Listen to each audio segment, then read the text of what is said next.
انتشار المهلوسات والمخدرات والمؤثرات العقلية. تخيلوا خوتي أنه داخل في العالم التقني كاين أفراد تقنيين يبريباري لك طيارة وهو مسطول أو هو كالي الكاشيات. هذه حاجة منتشرة كثير في القواعد الجوية العسكرية في الجزائر تحت نظر القيادة وتحت علم القيادة، لأنه حتى القيادة كاين فيهم اللي يتعاطى المخدرات ويتعاطى الكحول، وكلهم يتمشوا بالعقلية نتاع طفي الضوء ولا اضرب بالنح. على بالهم باللي انه الافراد نتاعهم يتعاطوا المخدرات، ورانا جايين في الموضوع في نقطة اخرى. ثانيا الجانب العملي. في الجانب العملي خوتي شوفوا معنا هذا السيد، هذا النقيب مصباح منور. هذا النقيب قائد طائرة السنة الفارطة 2019 حط بالمروحية نتاع الدرك الوطني بلا ما يفتح عجلات الهبوط. خطأ بشري رهيب تسبب في خسائر مادية معتبرة في المروحية، أيضا أنه تسبب في تهديد سلامة الطاقم اللي كان راكب معه. مصباح منور ما زال يزاول مهنة الطيران إلى يومنا هذا.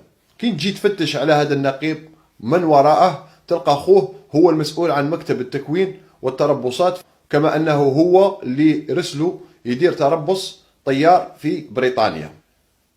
لما نتحدثوا على مصباح منور أو هذا النقيب غادي نلقاوه مجرد نقطة من بحر من عالم الوساطات والمعارف. علاش؟ نروحوا المدرسة العليا للطيران في طفراوي اللي كان حاكمها الجنرال بومعيزة اللي راهو قائد سلاح الجو الآن. نلقاو أنه باش تدخل كطالب طيار في مدرسة العليا للطيران بطفراوي لازم لك سلالة نتاع معرفة، لازم يكون عندك باع طويل في المعرفة.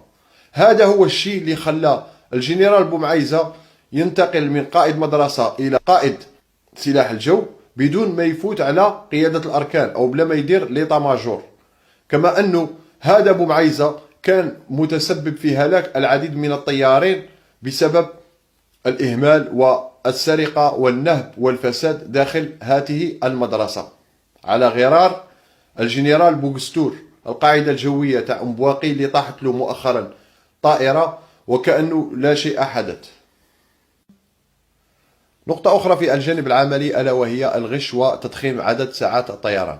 تخيلوا خوتي أنه هادو لي بيلوت باش يطلع من مساعد طيار إلى طيار أو طيار قائد أو طيار مدرب لازم له عدد معين من الساعات. واش يديروا لي بيلوت نتاعنا؟ مش الكل لكن الأغلبية نتاعهم أنهم يضخموا عدد ساعات الطيران.